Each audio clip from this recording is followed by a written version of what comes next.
Assalamualaikum warahmatullahi wabarakatuh.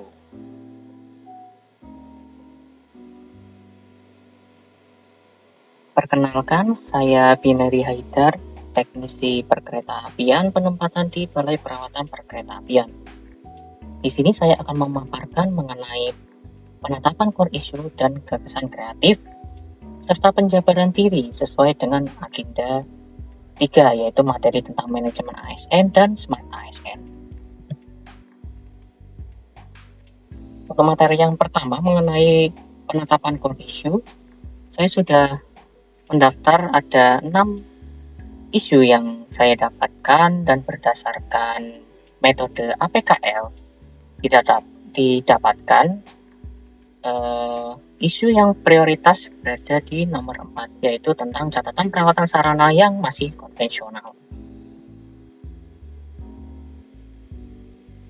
Lalu untuk analisis isu saya menggunakan metode gap analysis dan berdasarkan hasil pemeringkatan skala prioritas tadi di tahap tapisan isu, didapatkan yang menjadi prioritas utama adalah tentang catatan perawatan sarana yang masih konvensional.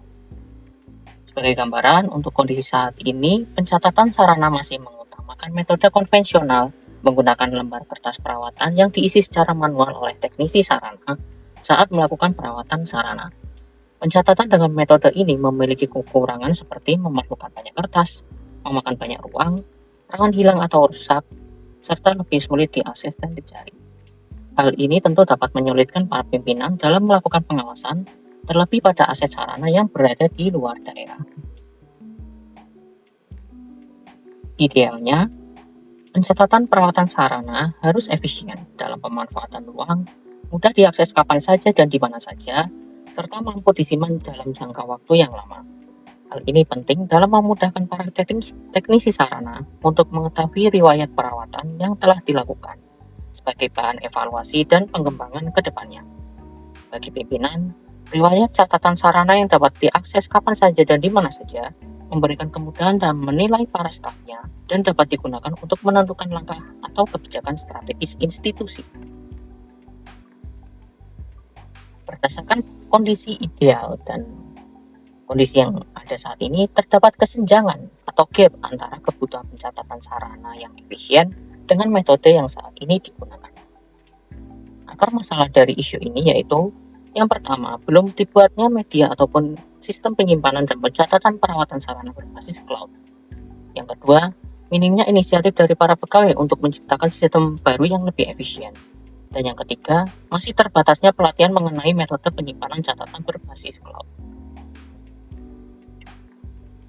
Berdasarkan isu tersebut, saya menyampaikan 3 gagasan kreatif. Yang pertama, menciptakan sistem penyimpanan dan pencatatan perawatan sarana berbasis cloud yang dapat diakses oleh teknisi maupun pimpinan menggunakan perangkat seperti smartphone ataupun komputer. Yang kedua, membuat barcode pada unit sarana agar para teknisi maupun pimpinan dapat mengetahui riwayat perawatan dan kondisi sarana secara real time. Dan yang ketiga, melakukan sosialisasi tentang implementasi pencatatan berbasis cloud ini kepada para teknisi, perawatan sarana, dan juga pimpinan. Lalu untuk materi selanjutnya mengenai penjabaran diri berdasarkan materi agenda 3, yaitu manajemen ASN dan materi Smart ASN. Sebagai pendahuluan, manajemen ASN adalah pengelolaan ASN untuk menghasilkan pegawai yang profesional, memiliki nilai dasar, etika profesi, bebas dari intervensi politik, serta bersih dari praktik korupsi, kolusi, dan nepotisme. Sedangkan Smart ASN adalah konsep seorang aparatur sipil negara yang mampu mengembangkan kompetensi digital, inovatif, dan adaptif untuk memberikan pelayanan publik yang lebih baik di era digital melalui berbagai platform digital yang mendukung manajemen ASN. Penjabaran diri berdasarkan materi dari manajemen ASN saya, yaitu adalah sebagai teknisi perawatan perkeretaapian di Balai Perawatan Perkeretaapian, saya bertugas menjaga kondisi sarana milik negara dalam kondisi siap operasional, lalu melaksanakan perawatan rutin, serta membuat dokumen pelaksanaan perawatan. Lalu sebagai ASN, saya berhak atas gaji, tunjangan, perlindungan diri, pengembangan kompetensi, cuti, fasilitas pendukung, serta jaminan hari tua. Lalu sebagai ASN, saya berkewajiban untuk taat pada Pancasila, Undang-Undang 1945, berikut dengan peraturan perundang-undangan yang lain, melaksanakan kebijakan sesuai peraturan, serta menjaga persatuan dan kesatuan bangsa. Dan yang keempat, sebagai ASN, saya bertindak sesuai kode etik dan perilaku ASN seperti melaksanakan tugas dengan baik, jujur, serta bertanggung jawab, menjaga integritas ASN, serta melaksanakan perintah atasan sesuai dengan ketentuan perundang-undangan yang berlaku. Lalu berdasarkan materi SWOT ASN, saya menggambarkan diri saya melalui 4 pilar, yaitu yang pertama, digital skills. Saya selalu mengoptimalkan penggunaan media digital dalam bidang pekerjaan, mempelajari teknologi baru yang sedang berkembang. Yang kedua adalah digital safety. Saya senantiasa menjaga keamanan perangkat digital dengan tidak melakukan hal-hal yang berpotensi menjadi celah terjadinya peretasan. Yang ketiga, mengenai digital culture, saya membangun nilai-nilai kebangsaan dalam bermedia digital, seperti mengembangkan kemampuan menganalisis informasi dan menginformasikan sesuatu yang bermanfaat.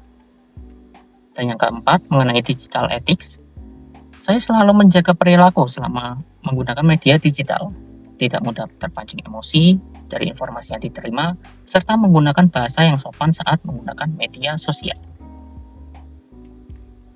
Lalu untuk mendukung terwujudnya smart governance, saya berkomitmen untuk selalu mengimplementasikan nilai-nilai berakhlak dalam pengabdian saya sebagai pelayanan publik dan dukungan saya dalam mewujudkan smart governance. Smart governance dibangun atas kolaborasi berbagai pihak guna mencari sebanyak-banyaknya informasi dan masukan agar terbentuk pemerintahan yang transparan, bertanggung jawab, serta mampu mengakomodir kebutuhan masyarakat. Saya selalu menempatkan diri saya sebagai pelayan publik. Oleh karena itu, saya selalu berusaha memberikan pelayanan yang terbaik bagi masyarakat dengan terus belajar dan terbuka akan kritik. Sekian pemaparan dari saya. Terima kasih. Wassalamualaikum warahmatullahi wabarakatuh.